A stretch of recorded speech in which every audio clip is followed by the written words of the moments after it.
Okay, well, tell us, let's start out by telling us a little bit about yourself, your background, volunteer efforts, public service, business experience, that kind of thing. Now, I think you are muted. There we go. Do the bad Verizon commercial here now, right? Can you hear me now? Can you hear me now? So I'm Jillian Freeland. I am the Democratic nominee running to represent Colorado's 5th District in the U.S. House. My professional background is in healthcare. I'm a certified midwife. I had a private practice here in the district. And really, it's what pushed me to run for office because healthcare has become so politicized, and especially women's healthcare in particular. And through my advocacy and activism, I just decided that running for office is the best way that I can keep fighting for my patients. I also have a bachelor's degree in sociology that I achieved at Northern Arizona University, which is in Flagstaff, Arizona, much like Colorado Springs, just smaller. And that's why we selected this area. We love to play in the great outdoors and be near the mountains.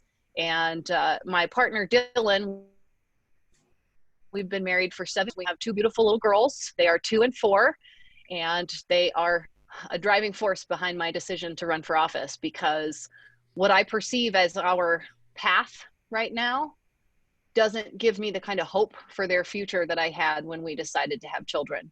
And the decisions of our administration over the last 3 years have put a lot of folks at risk. And so I want to get in there and work to make sure that everyone has excellent health care and has the opportunity to play in the great outdoors with clean air and to drink clean water and have an economic system that really serves everyone and lets people live with dignity. Because what this COVID pandemic is showing us is that we don't have a system set up that provides a safety net in times of crisis, that we don't have a healthcare system that is capable of dealing with a pandemic on top of the struggles that we already face.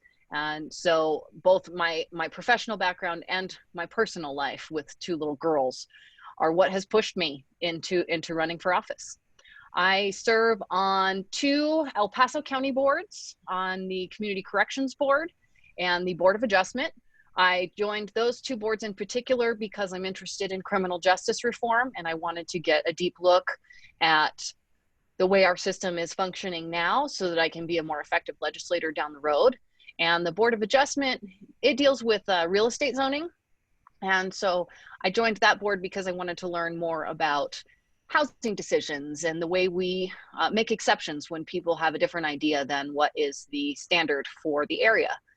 I also have done a lot of planning over the last few years for many of the protests and rallies to call for women's rights and reproductive rights and police accountability, and have really enjoyed that component of my journey to this run for office. But unfortunately, I perceive a lack of response from our, so it doesn't really give Americans the ability to exercise, petition their government if the government doesn't respond. And that is very much the case as I did outreach in my capacity as a healthcare provider to Congressman Lamborn's office.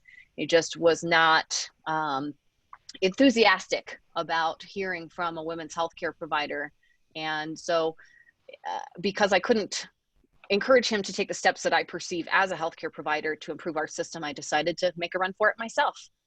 I also am president of my homeowners association, where I have instituted some reforms, including we changed a lot of the landscaping because it was using a lot of water. We were maintaining many non-native species, and in a district like this, we have to be conscious of our water use.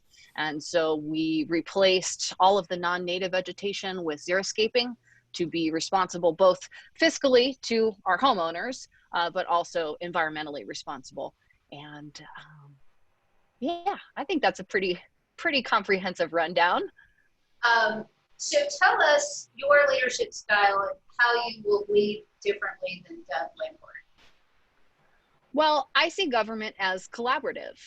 You know, we have our houses of Congress set up to represent the public, and the Senate functions as representative of the state,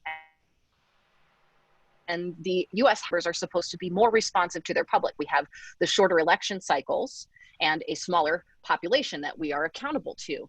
And so I really want to hear from constituents. And I think it is just being a responsible human to always pursue learning and to always consider new evidence in decision-making processes. And that's how I intend to legislate, to spend a lot of time reaching out to my constituents and listening to their concerns, listening to their needs within the community. And as part of that effort, I have actually held 13 virtual town halls in the last few months, and people are very interested in speaking to potential legislators because, you know, the job title is representative, and you can't hope to do that if you're not both speaking to and listening to the folks who live in the district. And so I have committed to holding 10 in-person town halls every year. Of course, that's not possible. That's not responsible from a public health standpoint right now. And so we have gone the virtual route and just broadcast far and wide that we are talking about topics from, you know, is it safe to open our schools?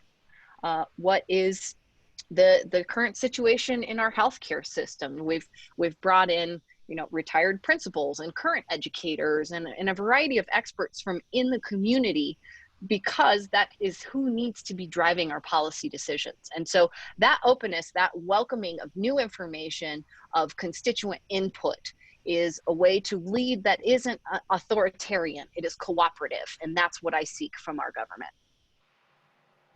Okay. Doug Lamborn has very rarely generated new legislation. How would you be different? Well, my wheelhouse is healthcare, and in particular reproductive health care. And I've already been doing outreach to providers across the country to hear about, you know, the state of healthcare before COVID, and now the adjustments that we have had to make in how we care for our patients. And my top priority would be getting to work on healthcare legislation. And this serves every single person in our country. And unlike Mr. Lamborn, I believe we need to expand healthcare access. Every person who has a pre-existing condition needs to be protected. Every single person who wants contraception should be able to access it and not have any out-of-pocket cost. Every person who needs a hearing aid or their teeth cleaned, these should be things that are covered in our healthcare system because they are necessary components of maintaining health. And that's part of why I became a midwife, is because I wanted to focus on empowering patients, and that's how I intend to legislate as well, to create policy, to create programs that give people the ability to advocate for themselves, to have all of the information that they need to make the best choices, and to take charge of their own health. Because in many ways, our healthcare system is just set up for people to be passengers, to not take charge of their own needs. And so I would like to push our healthcare system in a direction that empowers patients more and puts them at the very center of everything we do. Congress holds the power of the purse. If you could, how would you reallocate the nation's tax dollars? Whew. And this is a extra complicated right now because of the economic fallout of this pandemic and the businesses that have shut down. We definitely see an impact on our spending in terms of folks who lobby, entities who lobby, and wealthy individuals who can afford to make big contributions to individual candidates as well as PACs and super PACs. And one of the most important ways that we need to make a shift in order to create progress on any other front is election finance reform. Because the way we spend our money is often determined by who influences our legislators. In this district in particular, Mr. Lamborn is quite connected to defense contractors, and national security is incredibly important. I do not perceive privatizing military action as the most cost-effective or responsible way to fund our national security efforts. I would like to see an expansion of a civil service type of non-combat military operation that is focused on projects here at home. We have a big need for economic recovery right now. And so shifting some of our budget away from private military contractors and into a civilian conservation corps that is focused on investing in infrastructure in the country would be a very large priority because it impacts individuals, but it also meets a need that we have because we have crumbling infrastructure across the nation. You know, our bridges and our roads are not in good shape. We have a dire need to invest in renewable resources to generate our power. And these are all things that take workers and money. And so having Congress put that power of the purse behind economic programs that lift up the American people is really critical. And we are going to have to reconsider the amount of money that we pour into private military contractors. What are 3 issues on which you differ most from Doug Lamborn? I see healthcare as a human right, and Mr. Lamborn votes against provisions in the Affordable Care Act at every chance he has. And in particular, pre-existing condition protections are very important. And now COVID, again, has shown a light on a situation here where we don't have a lot of data around the long-term impacts of this disease. And so if he were given a chance, he would vote against pre-existing protections that would impact folks who could potentially have long-term inflammatory disease or blood clots as a result of contracting COVID. And so we differ vastly on healthcare. I believe in expansion. He believes in privatization and action of healthcare. I also understand the urgency of acting on climate change. I see this as one of the major crises of our generation. And indeed, I mentioned I have a 2- and 4-year-old. And the science says that if we do not have a plan in action, not just, we can't just make a plan, we have to have it within the next 10 years, we will face permanent damage to our planet. And taking action now by reducing our dependency on fossil fuels, by expanding our ability to use utility scale battery storage, by increasing infrastructure, rapid charging electric vehicle stations across the nation. These are all ways that we can reduce our emissions, clean up our air, and protect the future of our children. I also am a strong proponent for campaign finance election finance reform. The way our system is set up currently, we have aspiring legislators spending time calling donors instead of talking to voters in their district. And that does not set our government up for being responsive to the public. It sets them up for being responsive to the people who can write the biggest checks. And so I am a proponent of publicly financed elections. I don't think aspiring to public service as a legislator should be contingent on your connection to folks with big money or your ability to self-finance. And so that would be a major difference between myself and Mr. Lamborn, because more than 3/4 of his funds actually come from PACs, and I would like to see him be more responsive to people. What is your campaign doing to specifically motivate female voters of all ages and parties to vote for you? Well, it's helpful. A 35-year-old woman. We are very low on the representation scale within Congress. I am glad that we have achieved the level of representation we have, but we are still shy of 24%. And as a result, we don't have a lot of policies that positively impact folks in this phase of life. You know, things like paid family leave would be critical. And in fact, only since 2018 have we been able to use campaign funds for childcare. I could not do this if I couldn't use campaign funds, because childcare is incredibly expensive, which is another issue that female legislators are more motivated to tackle.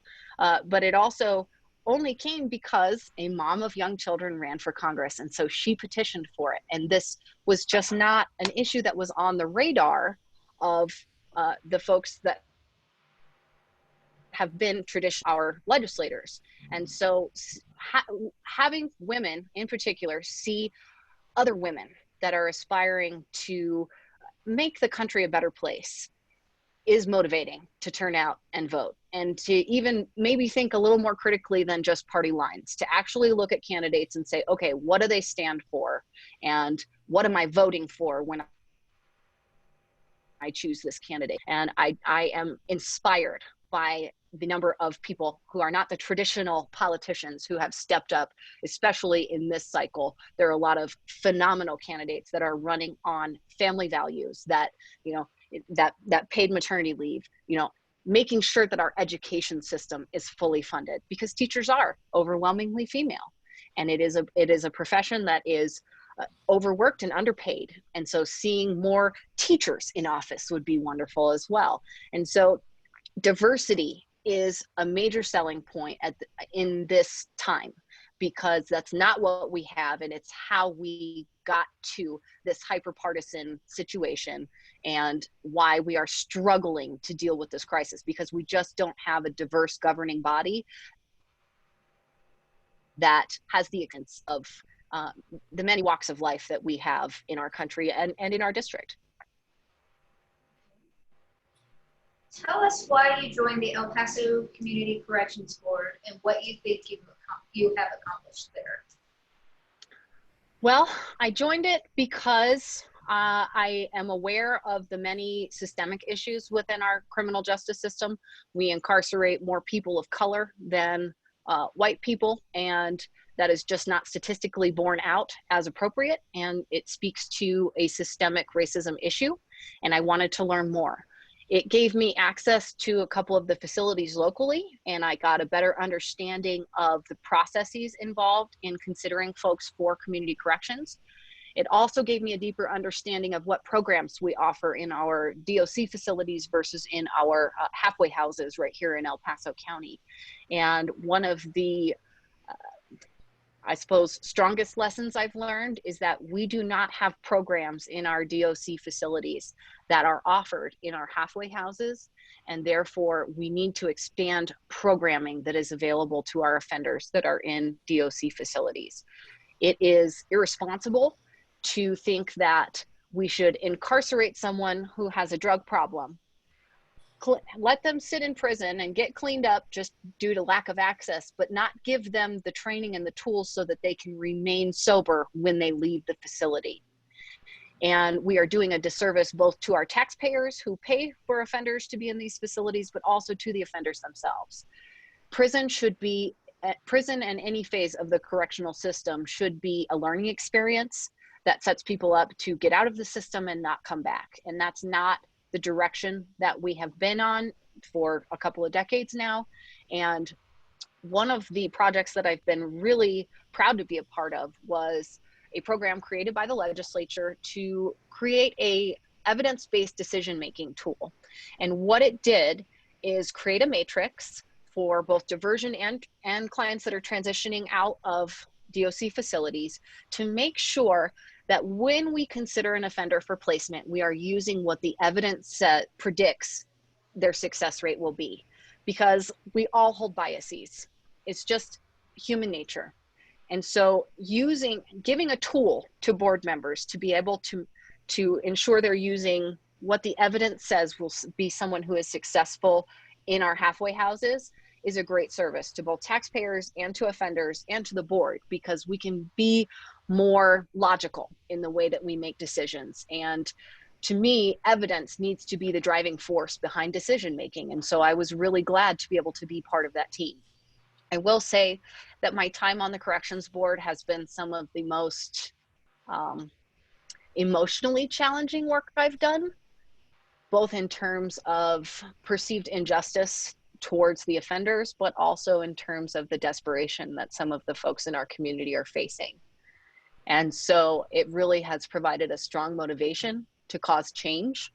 And this is part of my healthcare platform, that people should not have to commit a crime to get some kind of help for addiction treatment or for mental health care. We need to vastly expand these services in a non-correctional system so that people can get help before they land in prison.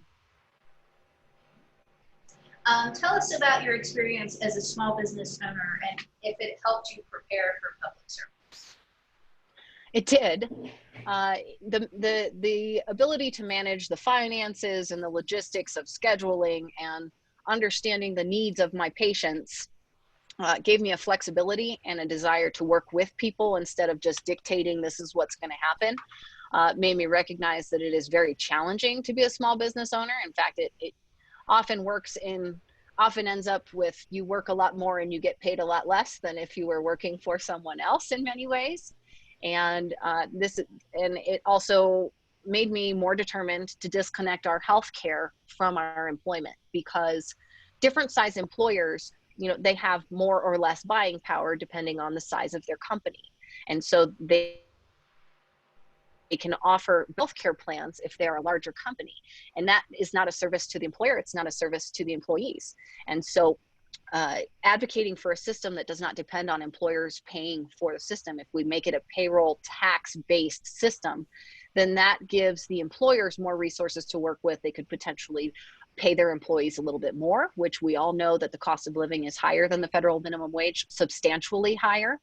And it also helped me find a little more grace for myself and for others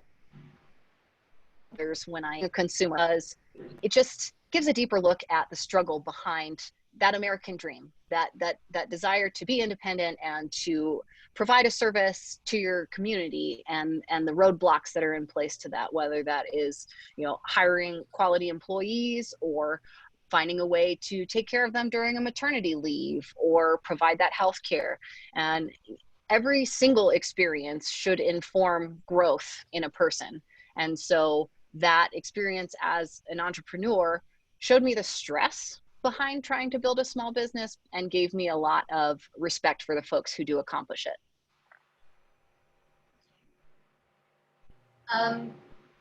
What is your take on the situation small business owners are facing during the pandemic? And if elected, how would you help support small businesses?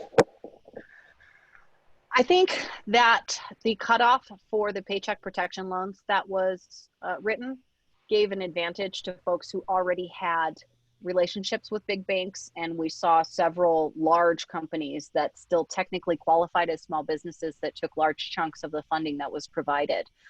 Shake Shack, I think, was one of them that actually ended up ultimately giving the loan money back, because the public perceives small businesses to be a lot smaller than these giant corporations that still somehow qualified for the funding. And so I would have preferred to see a lower employee number cutoff.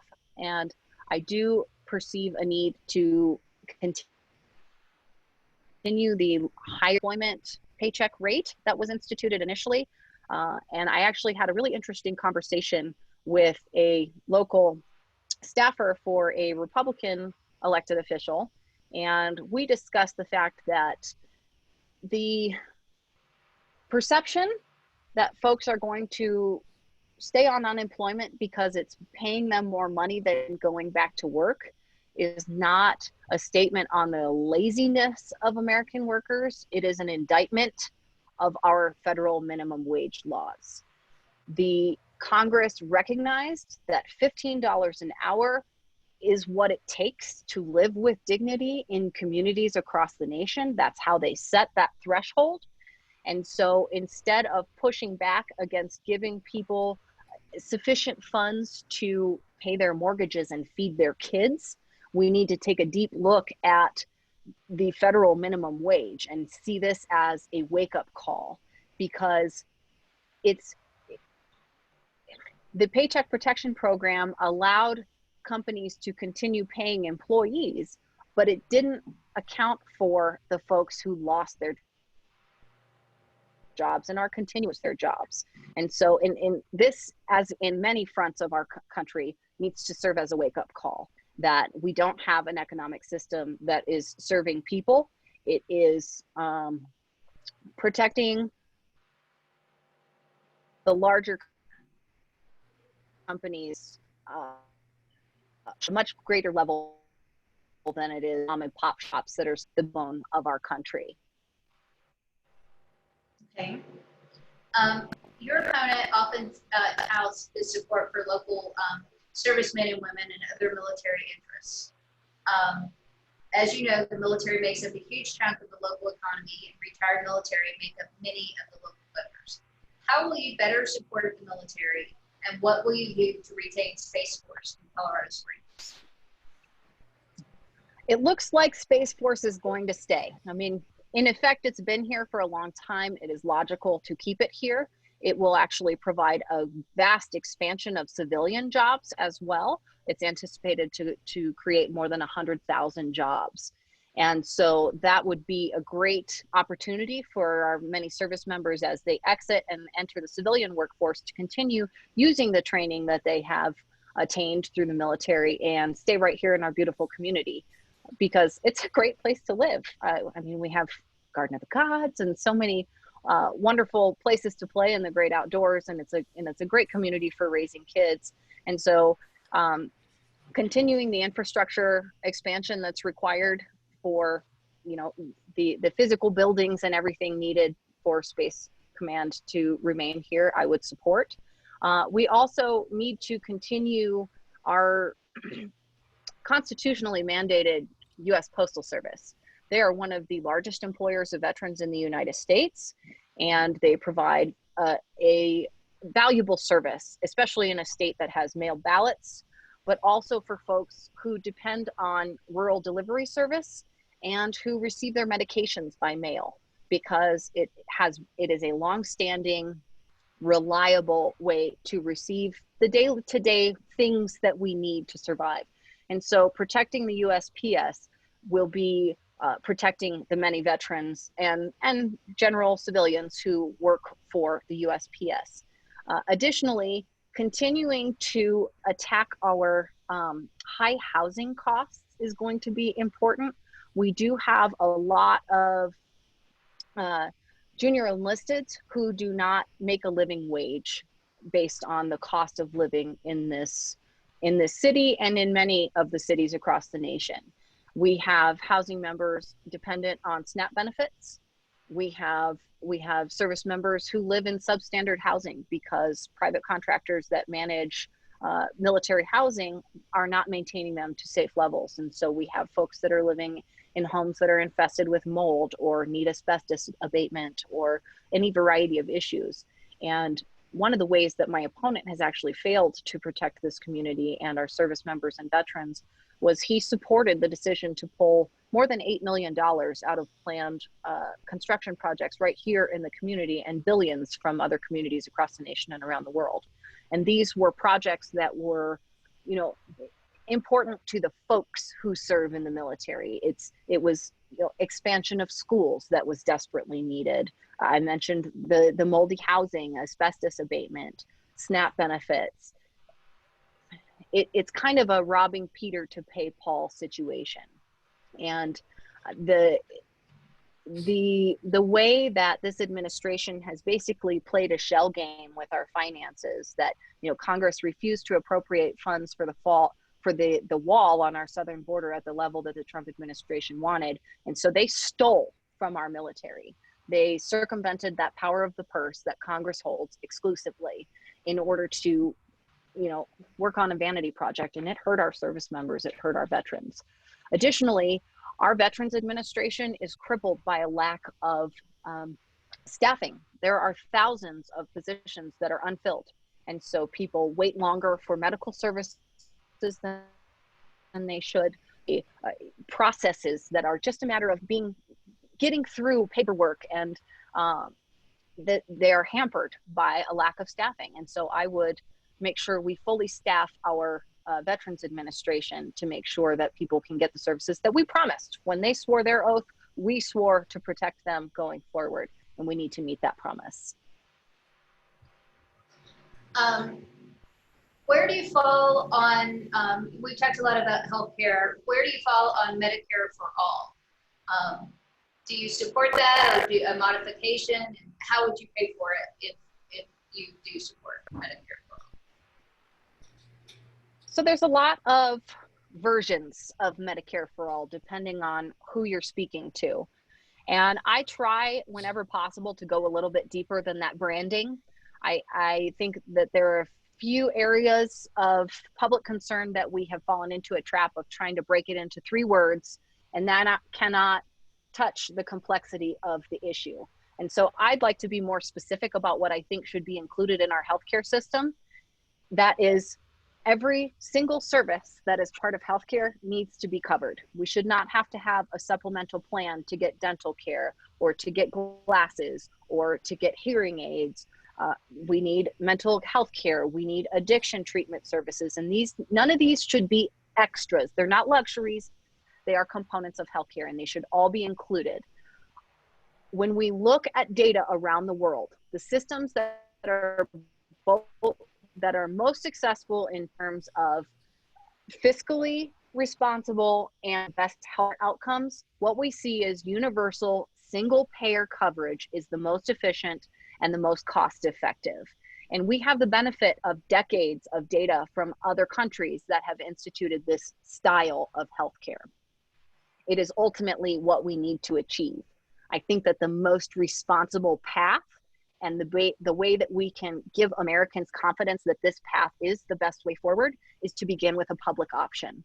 And as we expand and people see that the quality of care is excellent and that the cost is actually lower than an employer-sponsored plan or an Affordable Care Act marketplace plan, then more and more folks will transition and it will become the healthcare system for our entire nation. It should be funded through a payroll tax. That's the most efficient way and the most equitable way.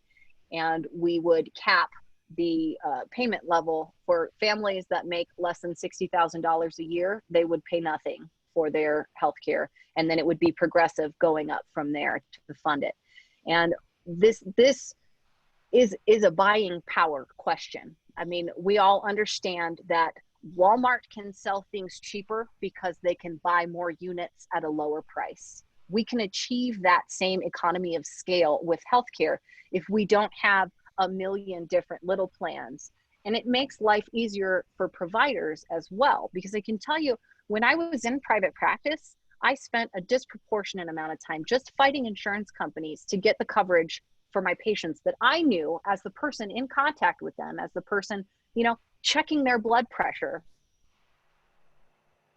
what they need. Instead of having a model that is based on maximizing profits for shareholders, we need to be focused on patient care, 100% patient care, and making sure that providers aren't hamstrung by insurance companies that are looking to maximize their profits at any cost.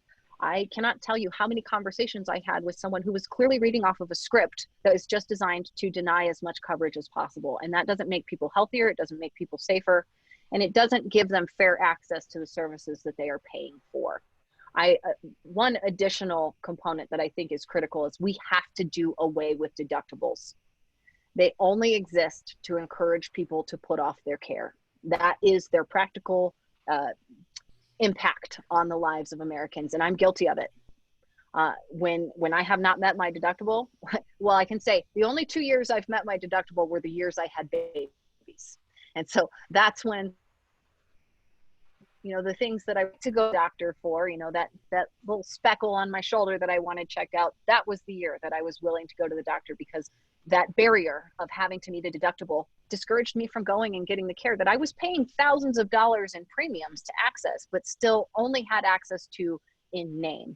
And so we have to be more deliberate with the way we structure our healthcare funding so that it isn't just set up to keep people from using it. What do you think of local, state, and national responses to the coronavirus, and what would you do differently? I think Governor Polis has done a pretty great job. He has been both responsible in terms of public health needs, but also responsive to the concerns of Coloradans. We saw a major lack of leadership and continue to see a lack of accountability for the approach that has been taken to dealing with this pandemic. And unfortunately, it has resulted in the loss of I believe the last count was close to 166 100,000 Americans. This is something that could have been reduced through the simple act of President Trump wearing a mask. Leadership at the top needs to demonstrate proper safety protocols for our public. And one of the things that frustrates me the most about the mask debate is that it is a fundamental lack of understanding about the science behind wearing masks. And when folks argue that masks don't work, as a healthcare provider, that scares me. People need to stop considering everything through a lens of partisanship and look at the evidence. Surgeons have been wearing masks in operating rooms for decades for a reason. They reduce transmission of disease, period. This isn't something that is debatable. It has been proven. And it was a major failure that the Trump administration and every elected official who has refused to wear a mask in public is harming our American people. And my opponent has not been present in the community in general as a legislator, but he definitely has not shown up in a meaningful way throughout this COVID crisis. The only public event that I've seen so far, he didn't wear a mask, and it was with a small group of folks up in Teller County. And leadership means doing things that aren't necessarily the most convenient or comfortable for you. And in terms of public health, he really needed to step up more than he has. And so demonstrating what is responsible in the midst of a pandemic falls squarely on the shoulders of our elected officials, and many have failed. And I can tell you that even my 4-year-old knows that a mask needs to be up over your nose, that washing your hands for 20 seconds is important and reduces the spread of all diseases, not just COVID. And having healthcare providers in these positions, providing this leadership, would have cut down transmission and drastically reduced the number of American lives that have been lost as a result of this disease and the mismanagement of our administration. Talk about your feelings on Congress's handling of the latest stimulus package negotiations, and how would you in Congress work to find a solution? I'm sorry, could you repeat that? You kind of broke up a little bit. I apologize. Talk about Congress's handling of the latest stimulus package negotiations, and what would you do differently if you were in Congress now? Well, the hyper-partisan nature of our political discourse right now has really hampered any meaningful movement forward on this, and hence Congress left for the weekend with, the unemployment expansion, benefits expansion expiring, and the moratorium on evictions expiring. And because people have not been able to put aside partisanship in order to get the work done, people are at risk of losing their homes, kids are going hungry, and folks are going to be continuing to get sick, and this is going to continue to grow in our nation. And so even if I don't land in Congress, I urge every single legislator there to put aside party labels.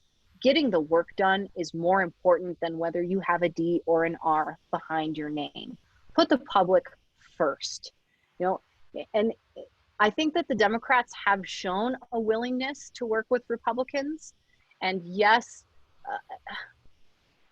some of their propositions are reaches, but they are thinking big because we are trying to address issues that already existed in our system and have been exacerbated by the pandemic. And so it's disappointing when Republicans refuse to even sit at the table with Democrats, and vice versa, because it means that they're not doing their job. And we have elected you to get in there and do the work, and in normal times create legislation, but in times of crisis to step up and put your personal disagreements aside to get the work done. And so I would have been there at the table. I would have been saying, you know what? No, we're not leaving right now because this work isn't done. We're leaving families vulnerable. And that's not being a representative, which is the job title. You are there to bring the values and the needs to the table when decisions are being made, and they are failing to do so. And so we have to recognize that we cannot stand in the way of progress because we want a perfect bill that meets every single checkbox. When you have that many people in a room trying to make a decision, it has to be an exchange of ideas, not just this is our team, this is your team. And this is where the sociologist in me is just baffled at the state of our political system. There are going to be a lot of theses from grad students in sociology programs about this time in our political history. And so I would use that background in sociology to understand how people interact in a group dynamic and get past that my team, your team, that has put us in such a vulnerable position. We have got to just sit down and do the work and not just keep having petty fights. Okay, final question. Deb Lamborn has been serving in public office in Colorado since 1995. How do you expect to beat such an entrenched incumbent in a highly conservative district? Hard work and hustle. I've been very present in the community, on the ground, listening to folks who are trying to get in touch with their representatives, and that is not the priority of Doug Lamborn. And one of the things that point to this district not being quite so conservative anymore, for one thing, I've had a lot of conversations with Republicans and unaffiliateds and Democrats. And what I'm finding is we share a desire to protect our families and our loved ones and to live a life with dignity. And when it comes to voter demographics in this district, we aren't actually a Republican district anymore. The demographics have shifted. We are a majority unaffiliated district by more than 28,000 voters. And so when we get to November, we have critical thinkers that are casting ballots, not just folks that are, going all the way D or all the way R. We have such a huge increase in the number of voters and people that have actually left the Republican Party that this seat is more open than it has ever been. And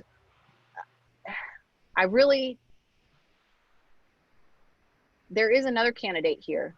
Her name is Rebecca Kelty. And we have been able to have a couple of events. We're working on setting up a debate. And this is one of the very basic ways that candidates can show up for their community. And Rebecca Kelty and I are both willing and working hard to make this happen. And I think that Doug Lamborn is at a great disadvantage if he doesn't at least show up for one debate, because he has not been here in the community to the people who have lost their jobs and stand at a risk of losing their homes. The least he could do is show up and talk about his priorities and be accountable for the decisions that he has made. And we can do this in a way that is safe. And so because I highly doubt that he will come, that puts me at an advantage. And because I am willing to work hard and put aside partisan differences, that puts him at a disadvantage as well. Because I understand the job title of representative as not just the people who voted for me, but every single person that's in this district. And it's just being a good human to continually pursue new information and to be willing to change your mind in the face of new evidence. And I think that that is what the voters are looking for. And that is why we have such a huge increase in voters in general, but in unaffiliated voters, because they're disappointed with the partisanship and the lack of progress that has come of that lack of willingness to work together. And that's why I think this district is ready for new representation, because Mr. Lamborn has consistently shown an unwillingness to show up for the district. In fact, I believe the last time he even debated was in 2008. And I know for a fact that his last public town hall was in April of 2017. And so if he doesn't show up in this district, he is making himself more vulnerable, and he is showing that there are a couple gals lined up for the job. And the public deserves a general election debate. It's just the best way that we can get information out there about what we stand for and what we want to work on. Thank you. Do you guys have any additional questions before we appreciate your time very much today. Thank you so much for joining us. These will run, our endorsements will run October 7th before, just as the ballots go out. So nice timing. Yeah, we plan it that way. So thank you again for your time and for answering our questions. Certainly. Thank you for the opportunity. Thanks very much. Thank you. All right. Take care, y'all. Thank you so much. See you soon. Bye-bye. Bye-bye.